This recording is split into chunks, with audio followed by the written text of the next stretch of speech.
This is the Drake Passage, the most violent waters on Earth, a vast stretch of open ocean between South America and Antarctica.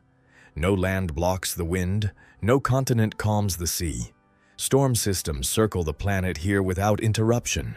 Winds regularly exceed 60 miles per hour. Waves rise beyond 30 feet, and when they build fast. This is not a coastal crossing. There is no harbor nearby, no shelter along the way.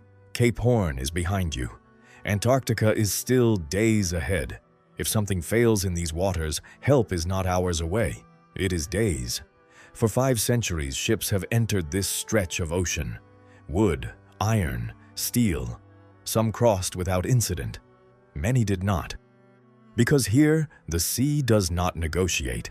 It sets the terms. The geography of violence. The Drake Passage lies between 2 landmasses that almost meet. To the north, Cape Horn, just under 56 degrees south latitude.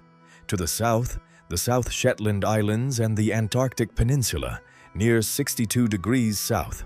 At its most common crossing point, the gap spans roughly 800 kilometers. For a ship, that is a long journey. For a global ocean current, it is a funnel. Around Antarctica flows the Antarctic Circumpolar Current, the only major current that circles the Earth without interruption. It moves from west to east at full force. Unlike other currents, it never collides with a continent. It carries an estimated 100 to 150 million cubic meters of water every second, more than all the rivers on Earth combined. As that flow narrows between South America and Antarctica, its speed increases. Surface movement intensifies. Now add wind.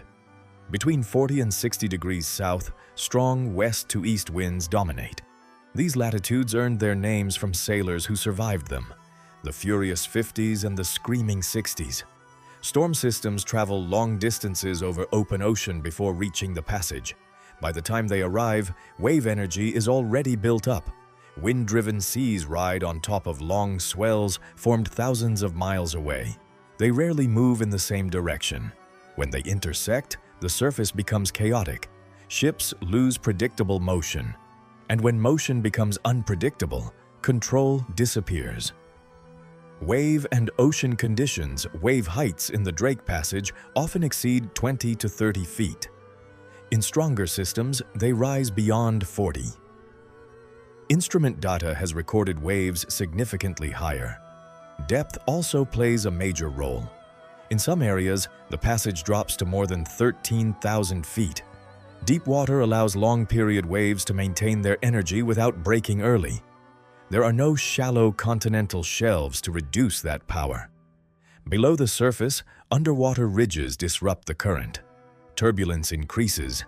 Surface patterns shift constantly. Icebergs drifting north from Antarctica add moving hazards. Large icebergs can be detected on radar. Smaller fragments often cannot. Weather changes rapidly here. Low-pressure systems move eastward around Antarctica. When pressure drops quickly, wind gradients tighten. Conditions escalate fast.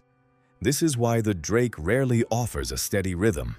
It creates moments where a captain has seconds to react, not minutes. And once a ship commits to the crossing, there are no alternate routes.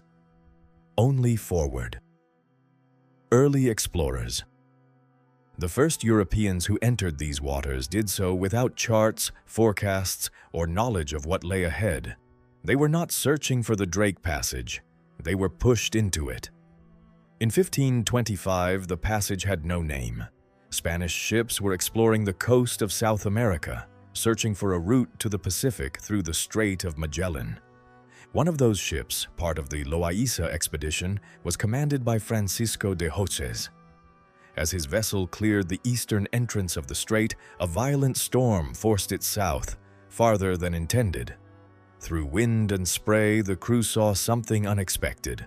Open water, not a coastline, not the edge of a continent, just a vast ocean beyond Tierra del Fuego. At the time, many believed in a massive southern landmass, Terra Australis. This discovery suggested otherwise. He had not intended to explore a new passage. He had been driven into it.